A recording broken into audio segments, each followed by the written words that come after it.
Here in Detroit at the Detroit Golf Club, and there's big news. Not only is it Calvin Johnson Jr. Foundation Celebrity Golf Classic, second annual, but also there's big news, and he's sitting right next to me to tell you. We'll be right back. Oh, actually, we're here. Let's go.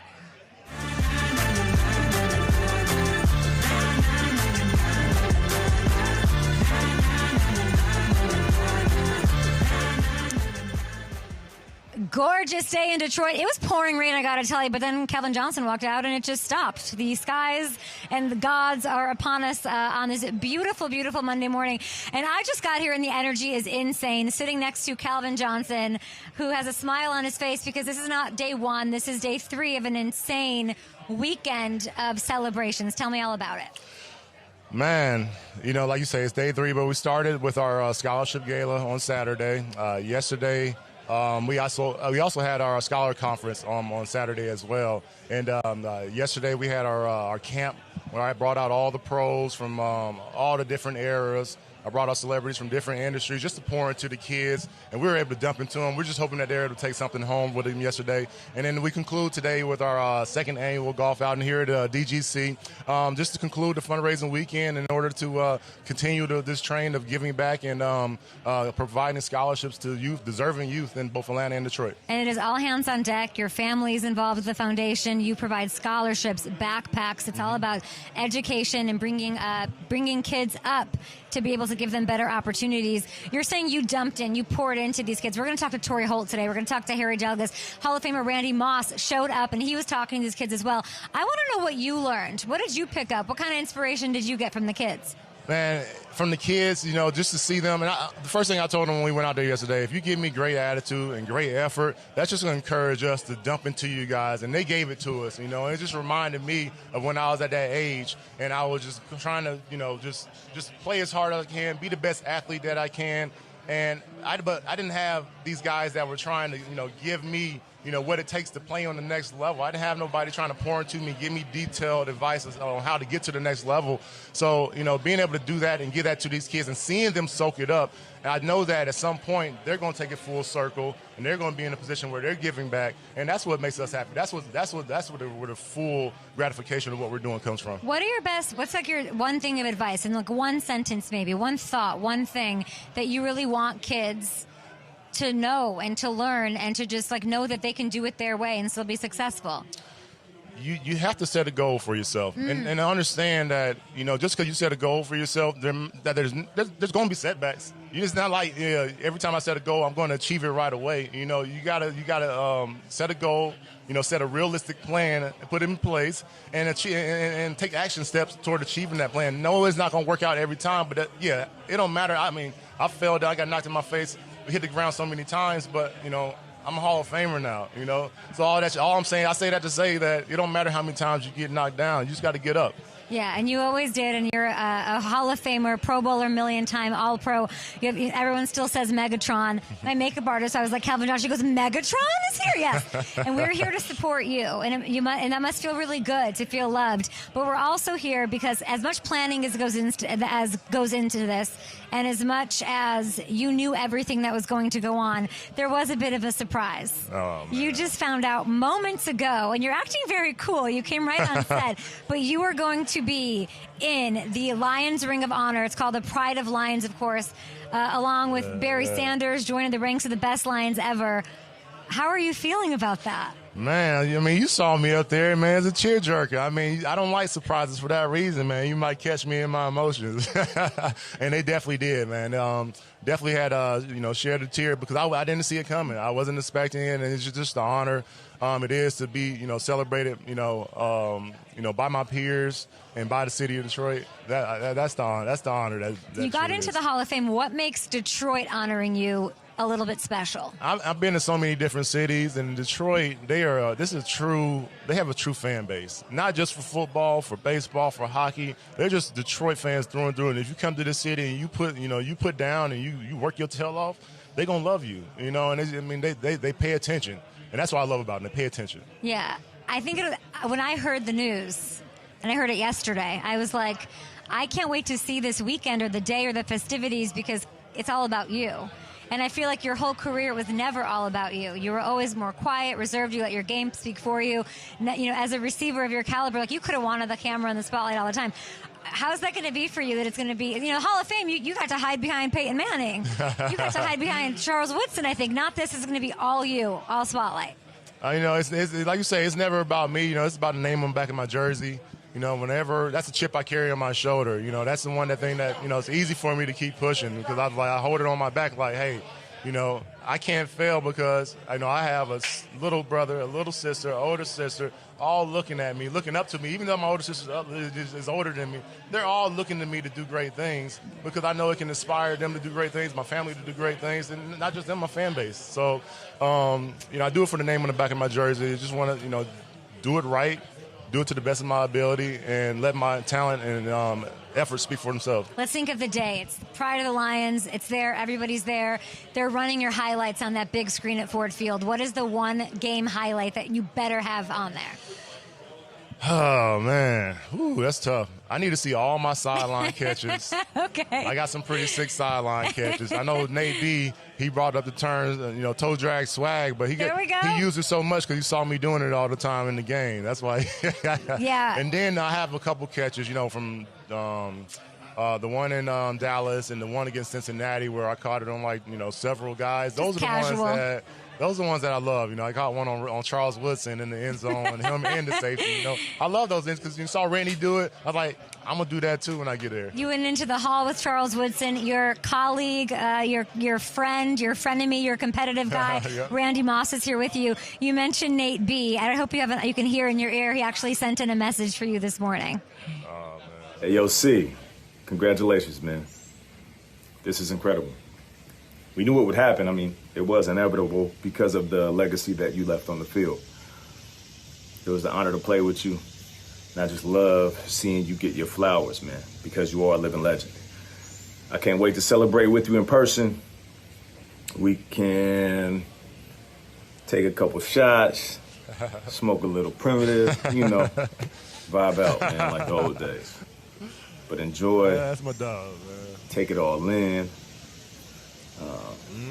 This is what you work for, This moment right here. Take care, brother. Yeah, man, why y'all keep doing this to me, man? Dang, I told y'all I don't like surprises. That's awesome. That's awesome. What do you want to say to Nate or about that? Man, love you, dude. I can't wait till we hang out, dog. Shit, that's all, man. He know how it goes, man. We spend a lot of time together. Nate was one of my best teammates, man. That's my dog, man.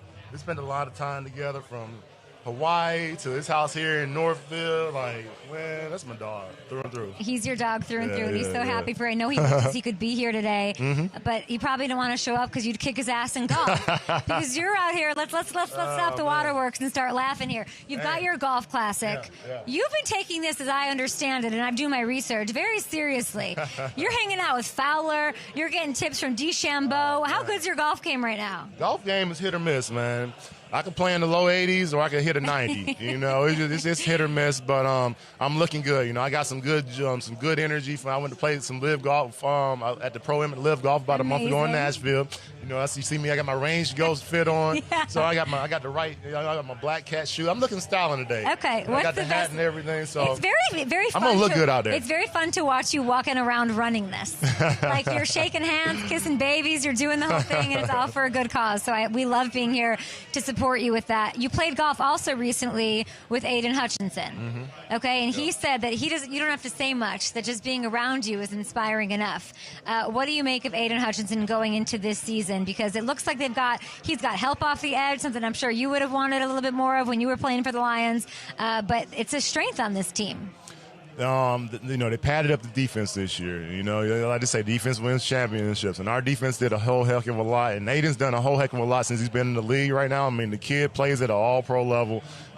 He's going to have a hell of a career as long as he's available, as long as he's healthy. I don't have no concerns about what Aiden's going to bring. If we get him help, I'm excited about what he's going to bring. The kid's set up to take down numbers, obviously here in Detroit for his position. Who knows what he could do just throughout the league as far as numbers, but I'm excited for the kid. He's young, he's healthy, and he's a great kid, good energy, happy kid, and good golfer.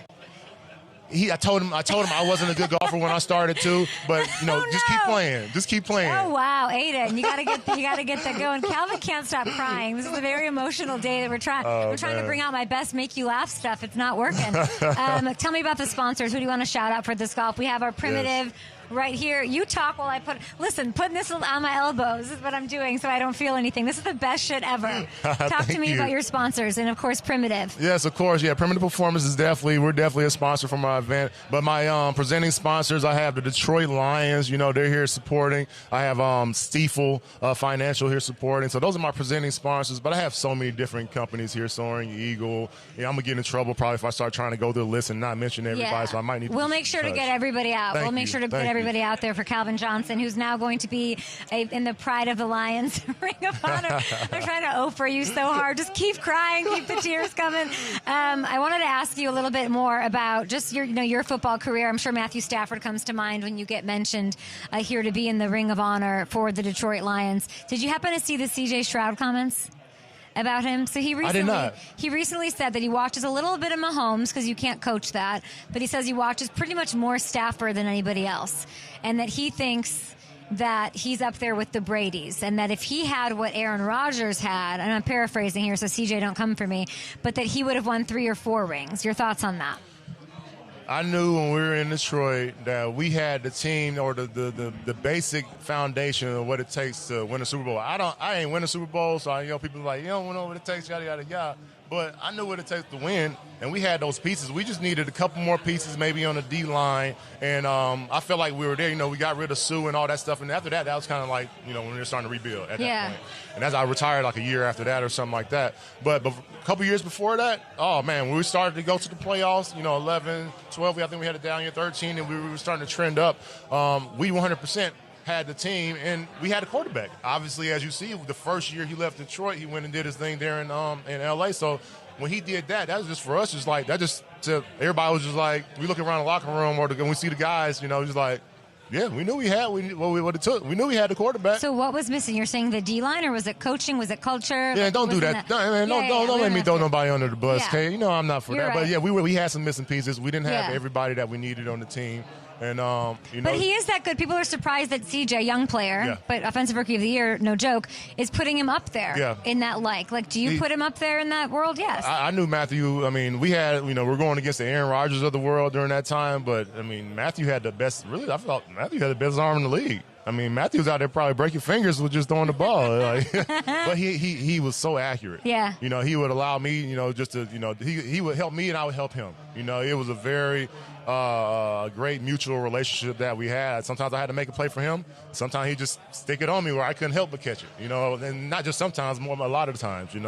And when he first came to Detroit, obviously to be in the UJ, the Bulldog, and all that, I didn't like him, just because of that reason. But it didn't take long to get over the fact that I was like, oh, this kid's arm, we're going to go a long way together. I just miss you catching fades in the end zone. I just miss that. That was like my favorite. Do they even do that anymore? No, but you did that. I don't see that play no more, really. Like, for real. Like, goodness gracious. Why isn't Stafford here? You'd think he'd be brushing up his golf game for retirement, but is that not coming anytime soon? Nah, those quarterbacks, they always play golf, but, they're getting ready for camp. I know I was talking to Mike Disner here, saying they reported to camp next week. I was like, geez, it's already that time. But I guess it is mid to end of April or August. Is it August or July? I don't even know. It's July. You don't know what day it is. It's July right now. Yeah. July, yes. It's August somewhere. It's all a blur. But, the end of July, they report early, the quarterbacks, the injured guys. So it's probably about that time for those guys. A lot of the guys for the Lions, I talked to a lot of the guys, but a lot of the guys, they're on vacation, trying to get that last vacation before they got to report for camp. So I get it. I could probably do it a little earlier, maybe next year, to get some of those guys. I'm trying to think one thing that would keep the Lions back from going all the way this year. I can't think of it. I mean, they padded the defense. The health. Lack of health. That's it. Mm-hmm. So we're going to pray on that. Yep. We're going to send a bunch of this to the Lions so they stay healthy. You're going to send some Primitive products. And listen, you got a lot to do. I appreciate so much you taking the time. I appreciate you being here to support. I can't believe you get to be in the Ring of Honor. I appreciate you bringing this here to DGC. This is awesome. Anytime. Awesome. You're the best. Go enjoy. You're a pretty good golfer. You're going to get out there. I'm going to get out 90s. I'm going to get out there today. I pretend that I know what that means. I have no idea. No, I literally was like, I'm not golfing. That was a funny joke that you guys tried to make me golf. Go enjoy it, guys. We'll give you guys more information about the foundation. We'll be back. Thank you.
on Up and Adams, we've got Calvin Johnson's Golf Classic, second annual at Detroit Golf Club. We have Stars on Stars, Randy Moss joining us in just a little bit. Charles Haley, Super Bowl champion 5 times over, and here's a Super Bowl champion, 7-time Pro Bowler, Torry Holt, hanging out with us, and the vibes are high. A little morning mimosa, why not? The vibe is good. We out here supporting Calvin. Yeah. As he continues to get back to Detroit, and what he did on the football field was amazing. But what he's doing now in the community, and then have us out to support that, it's top notch. Why is it important to you? Well, it's you know what, I'll say this, Kay, and it's always been like the rule amongst athletes in the National Football League and all over, all sports. When someone is doing something out in the community, you take the time, you make the time to go out and support them. We have a foundation as well, Hope Brothers Foundation. My brother and I, we support young kids with a parent or guardian that's battling cancer. So we put together events and fundraisers and raise awareness of what we're doing. We know how hard it is, how challenging it can be. And when one of our teammates, one of our brothers, our NFL brothers, is doing something, we try to come out and support that. Like I said, Calvin is a fantastic player. But again, when you're uplifting your community, when you're empowering young people like the way that they do with their scholarships and their mentorship, and for him to call and say, yo, I'm doing this, are you open? I hit him back immediately. When is it? Sure, let's do it. And then Randy Moss is here. Yeah. Harry Douglas is here. Charles Haley is here. And it's all really exciting. We just got the news that I'm sure you've heard by now that he's now going to be in the Ring of Honor. Calvin Johnson. That was breaking. I know now. I think you were getting your mimosa. Let me fill you in. He was crying up there. Tears down his face. Yes. But you know what? Being around him the last couple of days, and this is the most time I've spent with Calvin. I met him for the first time last year in Detroit. Oh, wow. When the Lions played the Rams. They ended up winning that game. My brother played for Detroit, so we came back. It was all that going on. But I had a chance to meet him and talk to him, and then we've been texting. He's the coolest. He's really cool, humble. Again, all the things that we've heard about him, and then to actually be around him and to see it. Class act dude. And it's good to be here supporting what he's doing. And for him to go into the Ring of Honor now. Special. Like, it's obviously it's a Hall of Fame, no question about it. But when you're recognized by your organization as an elite Ring of Honor type player, to me, that's icing on the cake. Yeah, him and the Barry Sanders and the likes of the Lions greats. And it's forever. It's forever. It's so freaking ever. And he has kids, so his kids will see it, and hopefully his kids have kids. The legacy lives on with Calvin Johnson. How's your golf game with this finger? How does this account into it? Can I ask that? My grip is subpar, but yeah, let's talk. How do you? I make it work. I've been. It's been this way since 2005. I know. So it's very functional. Right. And I just make it work. It's to the point now I don't even notice it. So, or it's an advantage maybe in some way. Let's call it that. I guess it gives this finger a double grip, but it works. We're talking about all this immortalizing. I can't look at you without talking about it. What's your relationship like right now? The adjective you would use to describe your relationship with the Hall of Fame. I think I'm in good standards. I've been voted down to the final 10 the past 2 years. So you go from 10 to 5. So I'm close. I'm right there at the doorstep. And what's comforting for me is I played the game the right way. I think I did, and I did it at a high level for a long time. And I had a lot of fun doing it. Won championships, all the accolades that individually you can do. Team-wise, you can do. I was able to accomplish those things. Yeah, I have them. Your numbers are crazy. Go ahead. And you know, to your point, numbers to match the production, the longevity, everything that the Hall of Fame embodies. I think I am that. And it's also really cool to hear from Calvin. Man, you should be in the Hall of Fame. To hear from Randy. Man, you should be in the Hall of Fame. These are my peers, guys that I looked up to, guys that I competed against. Yes. These are my peers, guys that I competed against year in and year out. To hear them kind of give me that just do. That's the Hall would be great, but hearing it from them is just it awesome. Almost matters more because the goal is to earn the respect from the guys that you played against and the guys that you play with. And for me, I think I was able to do that. What does Isaac say? Isaac says the same thing. He thinks I should be in the Pro Football Hall of Fame. And he and I competing against each other on a day-to-day basis, encouraging one another, pulling the best out of each other. I was a young boy when I came into the National Football League, and to have someone like Isaac show me how to be a pro on a day-to-day basis helped take my career to a whole nother level. What do you think's keeping you out? I'm not sure. Really? lack of votes. I mean, I don't know. There's a lack of vote short here, vote short part there. of me was thinking. I was thinking about it this morning on the drive-in, and it's not Isaac's fault, but like when you have all those guys get in, is that being held against you? Like It could be. Like, are we going to let all these turf Right, guys in? it could. But then you can't write the story of the greatest show on turf without Torry Holt. You led the NFL in receiving twice. Yeah, it could be. It could be. But that's not my. It's not my fault. You got to make peace with it. You're in a good place with it. And it wasn't my fault when I was the timing of when I was drafted. And no, of course not. My deal was to come in when I was drafted 6th overall and play at a very high level for a very long time. And I was able to do that. So I say don't hold that against me because I played with other Hall of Fame greats. I still had to go out and do a job and do it really, really, really well. When you're around these guys, Randy, Calvin, I know that y'all are friends and we show up for each other. Yeah. Y'all were competitive as for hell sure. back in the day. Tell me about that. Absolutely. Like Randy feels like he's the best of all time. Calvin feels like he's the best of all time. And then Jerry's like, hi, guys. Everybody. But you have to have that attitude and mentality if you're going to play our game, which is a very highly competitive game, a very high productive game. And for the wide receiver position, it's no position that's more productive than that. And those guys did it week in and week out.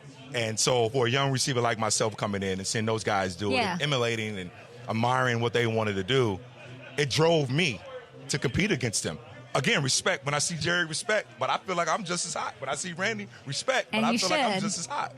But you again, are. It's just the competitive nature that we have. But respect for each other. Yes. Really quick, a little touch on the Rams here. You and Isaac, greatest duo. Now you got Cooper coming off, maybe not the year he wanted because he got some injuries.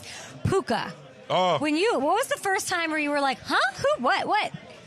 That he blew you away? Well, I was reading about him and hearing about him and, pre-draft and everything. And then watching him, the clips that I would see about him in training camp and different things and how he's going about his work. But the one thing that I recognize, Kay, I recognize he was always around Cooper Kupp. Yeah. He is always around Cooper Kupp. Why is that? He's trying to learn. Is that what you do with Isaac? And that's same Isaac, Ricky, Ray Agnew, all the older guys. I stayed around them somewhere so I could learn how to be a pro, so I could learn how to do this game at the highest level. And that's what Puka did. Cooper Kupp is the same way. He's a sponge. Yeah. Larry Fitzgerald and other guys, they're sponges. They ask questions, pertinent questions, but not only that, they take the information that they're given and they go out and apply it. And that's what we saw with Cooper Kupp. With his natural ability, his heart, he's humble, he's tough. Yeah. Has a great work ethic. He's unselfish. Ooh, I love his this. team, loves his team. So to play at his level and to do it with another guy, it takes that kind of compassion. It takes that kind of confidence within yourself to do it. So it's like a great marriage. Looking Torry, at those two. you work are together. so good at TV. And I know that you're doing your thing, but I'm just like, yeah, Thank you. Yeah, you make it so easy. I hope your golf skills are as good as your broadcasting skills or anywhere near your receiving skills. Sometimes I hit them well, and then sometimes I'm all over the place. You need a couple more mimosas. We love you, future Hall of Famer. Thank you very much, Kate. Torry Holt. Absolutely. We'll be back. No doubt. Peace. You're amazing. Yes. Honestly, you're so good. Thank you.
sitting next to an absolute legend, Hall of Famer Randy Moss. How are you? Hey, good morning. How are you? I'm wonderful. You hop into professional mode on camera real quick. Yeah, I'm kind of getting used to it still, but people say I'm a natural, so I just go with that. You're coming off quite a little moment here. We had the Dynasty documentary, the roast of Brady, the insane moment at Gillette with the retirement of 12. Yeah, that was crazy. Let's get right into that moment. Well, I just think that, what was crazy with that moment was Tom Brady came through the tent, and I wanted to speak to him before everybody got there, and I was like, I won't see you afterwards. Just wanted to tell you thank you. Just our little one-on-one intimate moment. And Tom tells me, he's like, dude, don't get me crying right now. This was way before we even started. So all of a sudden, he tears up, and I just like, dude, I'm not trying to make you cry, but I didn't know if I had to get my moment to, talk to him and congratulate him. So then we fast forward to the moment we go up on stage, and I was always told, hey, this moment is about Brady, his greatness. And then so the standing ovation happened, waiting for him to stop, for it to end, and all of a sudden it kept going, and I think my emotions just got the best of me, and it really felt good, but I don't even know where the hell the tears came from, but they just came. So I think there's a part of my life now where tears just fall at weird times. Where did the tears come from? Like, if you really think about the thoughts that were going through your head. No, I just think that all the hard work, the body of work that I put through, and I don't really think I'm really speaking about professional. I just think the road that I had to travel to get to this point, to get to the top. So I would put it there. I think some people look at your Hall of Fame career and they think, oh, you had a great year after year. It was easy.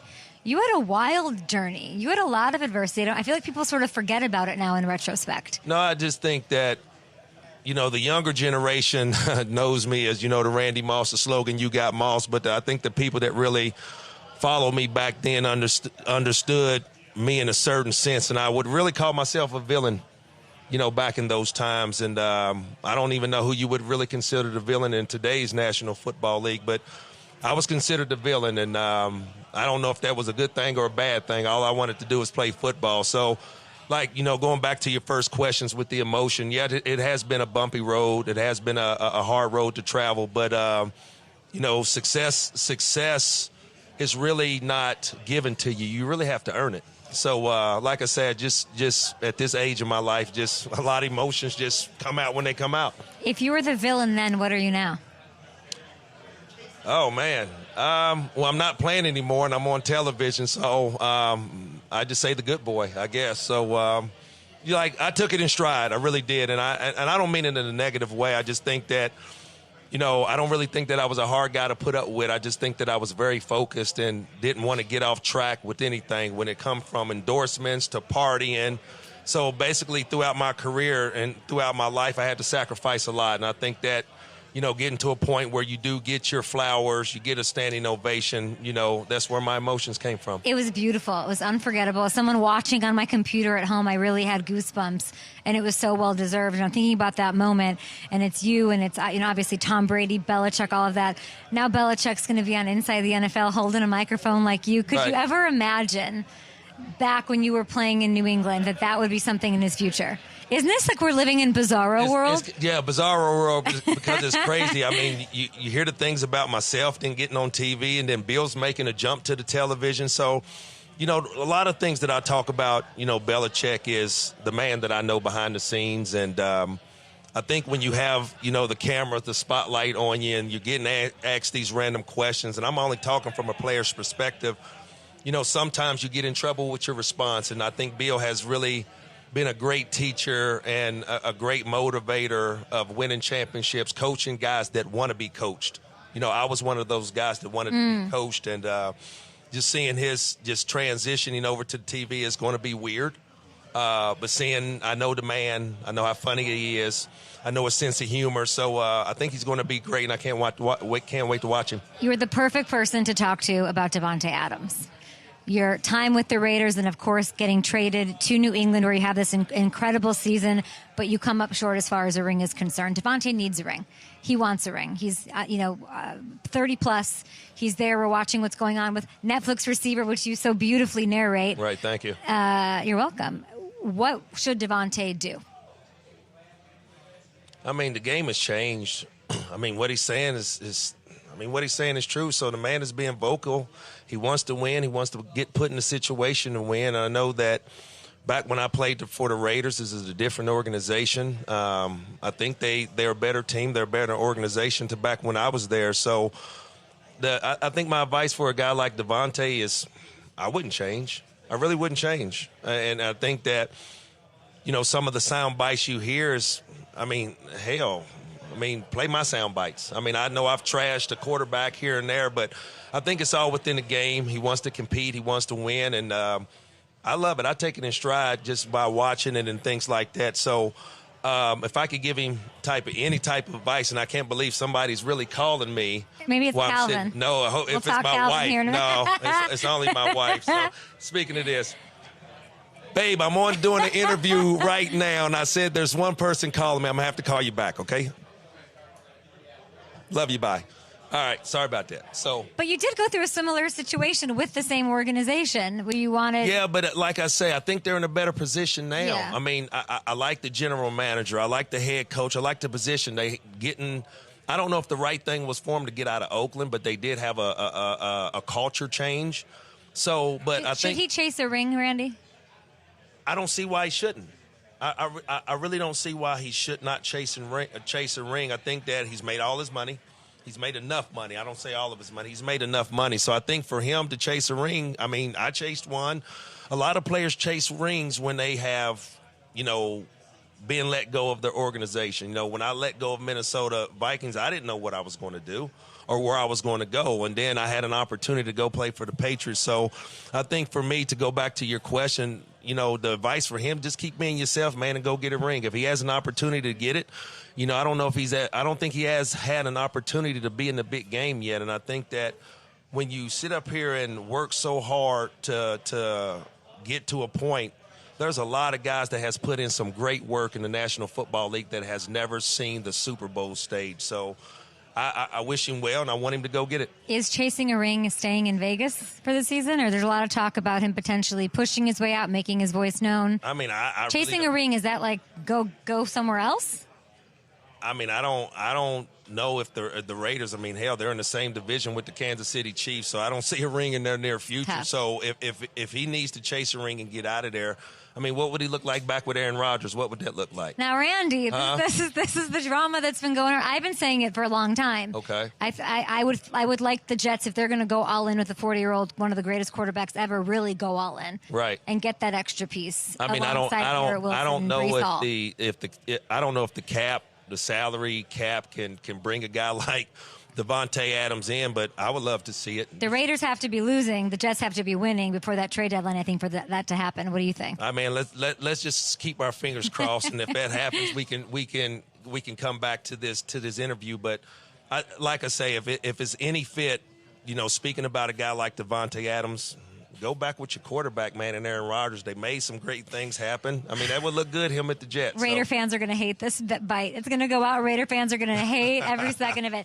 You are narrating receiver. You took over for Peyton Manning. It's amazing. If receiver was around when you were playing, what is the moment that you would make sure they caught on camera?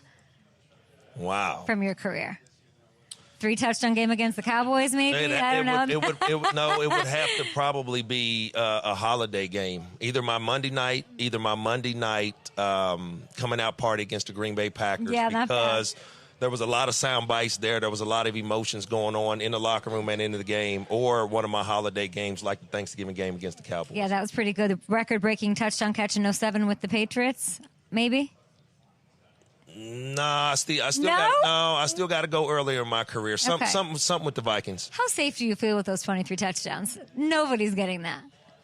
I don't really think about it. I was talking to some guys. I was talking to Harry Douglas and Calvin, of course, and Braylon Edwards, and we were talking about that season, and I said, look, man, I only came into the National Football League with 2 goals, individual goals. One was the single-season scoring record, and I wanted the all-time receiving touchdowns record. So I'm second on the list in one and first in the other. So, like I say, it's just more of the body of work and the ups and downs, traveling a 14-year career that I've said this time and time again, there's going to be, bad sound bites, bad plays, good and bad, and I take them both. A couple of days ago, Burrow said, Joe Burrow, who you know well because your son, of course, the LSU connection there with Justin Jefferson and Jamar Chase. He said that if he got a rushing touchdown this year, he might bring back your fake moon celebration. Have you heard this? No. He said that he would do that. What? No. What is you're saying? Is that a no? No. Would you approve of such a thing? Would you say, don't do this, Joe? What do you think? Well, since you're giving me some love, I say do it. But the thing about who is he going to do it against? The Packers? Sure. Well, it has to be the right situation. Ravens?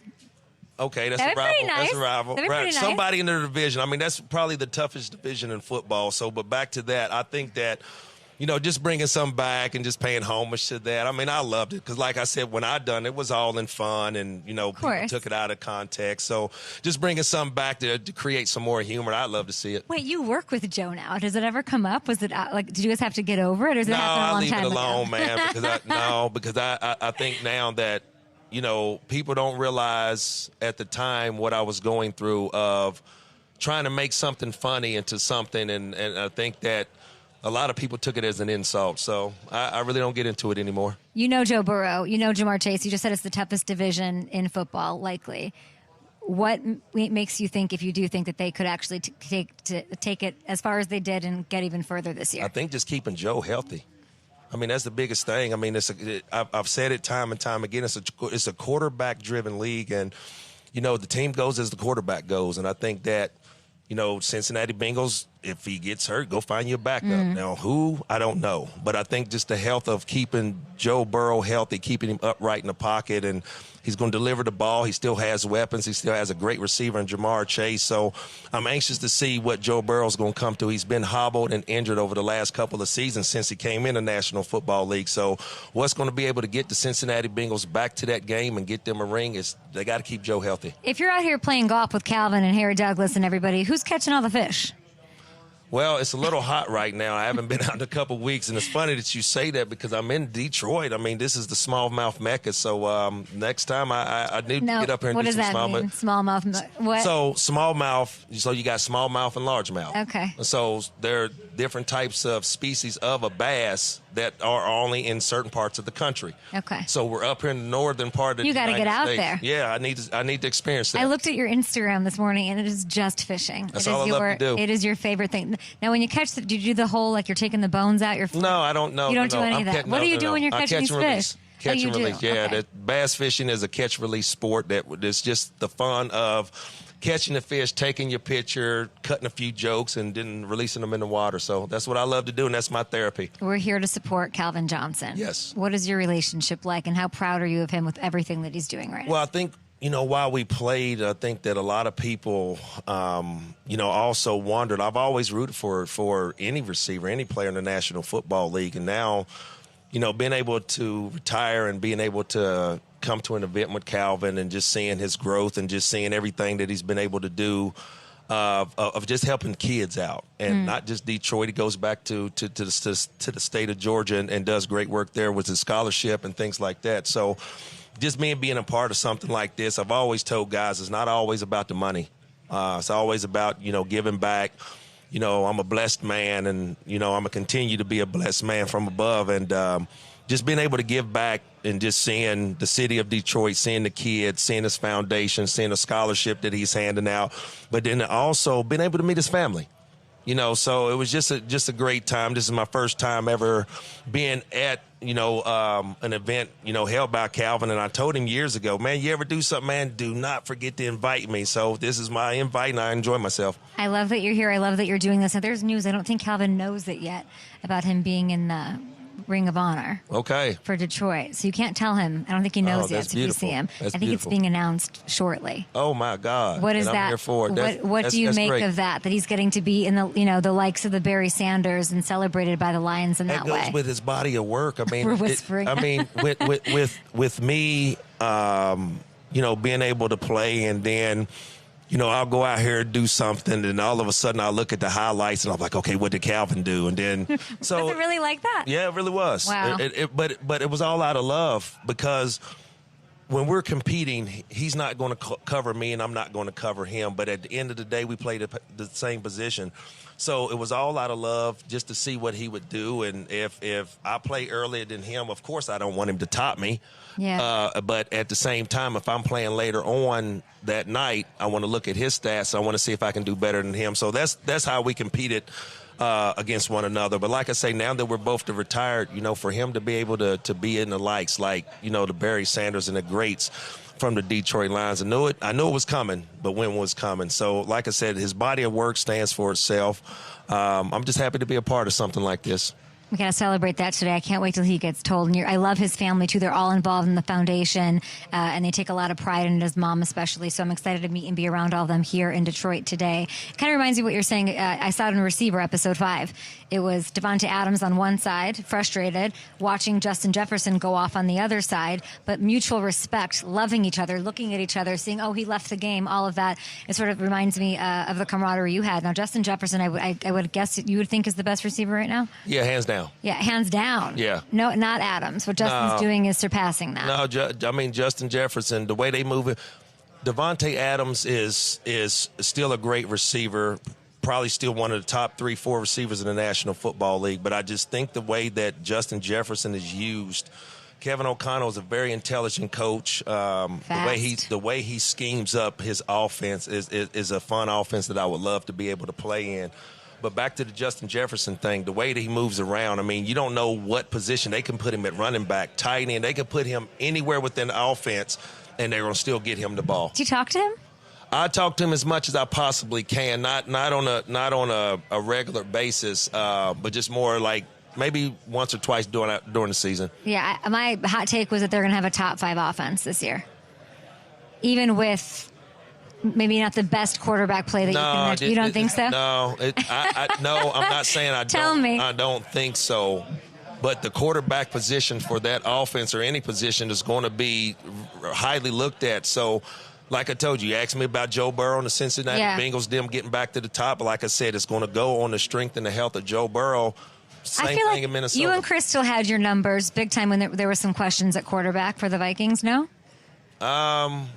Different? It's a different era. You got to really understand how the game has changed.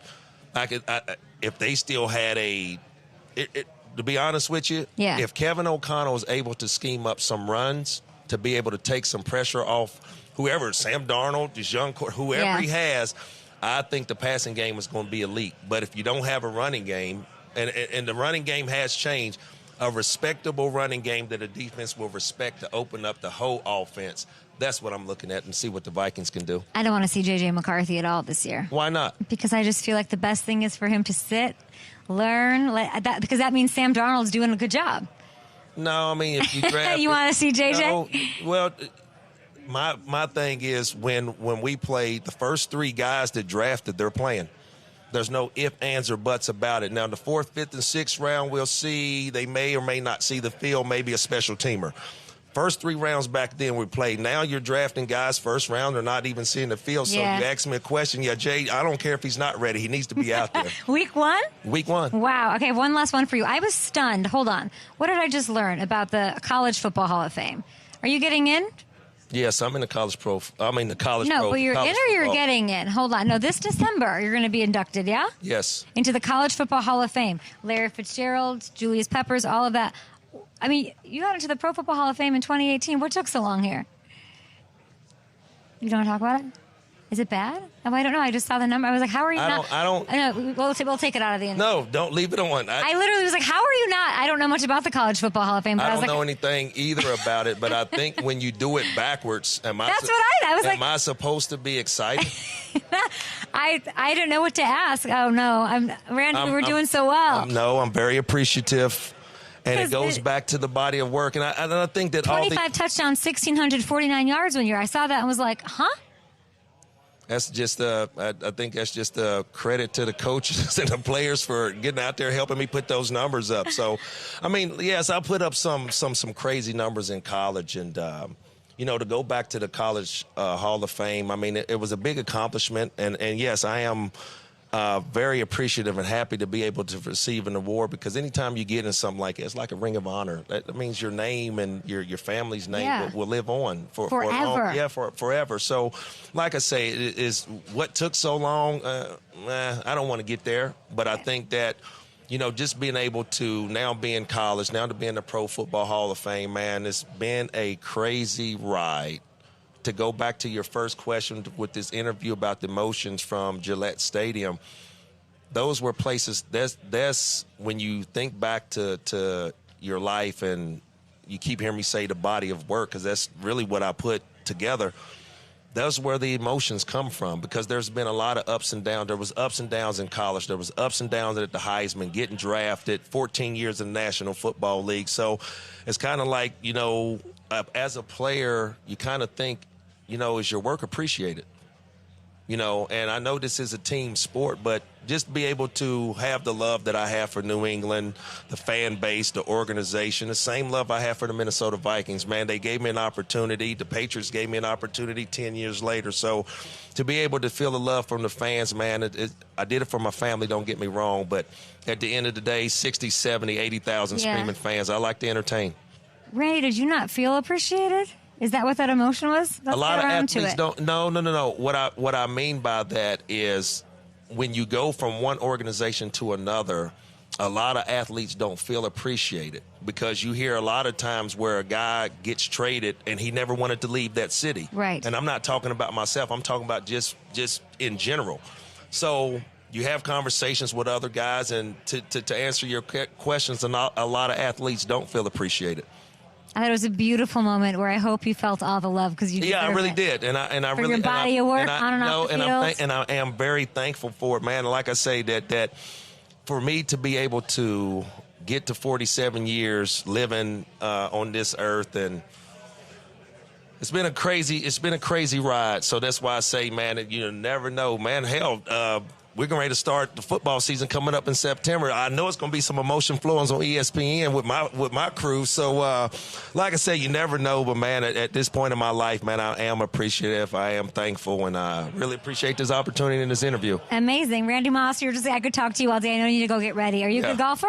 Who are you golfing with today? I don't even know. Hopefully they put me with some aces. You don't know who? No, I really don't know. Man, put me with some aces, and I want to go out here and see if I can win. I played in a Hall of Fame event last week in Chicago, and I stunk up the place. Really? So, yeah, I heard Calvin Johnson was golfing with like Ricky Fowler and Bryson DeChambeau. No, I heard he's really Calvin, getting it in. So I was watching Calvin. We were at the driving range, and I'm looking at his swing, and I was like, "You play?" Yeah, I try to get out once or twice a week. So it's going to be interesting to really see. I don't even know what place we came in. There he is. Y'all love each other, but you're competitive as hell, I bet. No, man, listen here. It's more. Calvin, get over here. It's more on. It's more like I told him. I seen him at a golf outing. Hey, we're talking about how you're going to kick his ass in golf. You got to bend down a little bit. So scooch down there, 6'9". We were sitting up here talking about how we competed, against one another, because we didn't actually guard one another. But I told her, if you played earlier and I played the night game, there's only a very select few of guys that I would check the TV for. It's him and Terrell. If whatever they do, I got to top it. As simple as that. Oh my gosh! And it's just more on. And I don't know how he felt. You 100% right, man. When you guys, obviously we looked up, wanted to emulate the game after you guys, but of course, man. See the ticket? Okay, they went for a Honda 101. Okay, yeah. Okay, I got 150 in. You see Larry out there. He's like, what Larry do today? You 100% really? Right. That's how we compete against. That's how it was. It was a great era, and I think now that.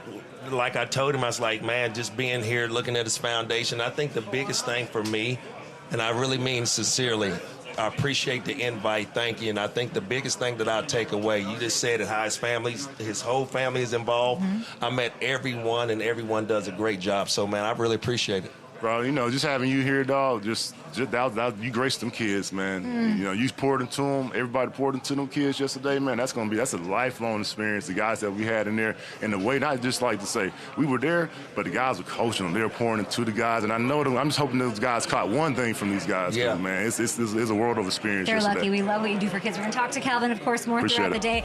2 Hall of Famers like, what is my life? We'll take a break to be back right here in Detroit supporting Calvin Johnson Jr. Foundation.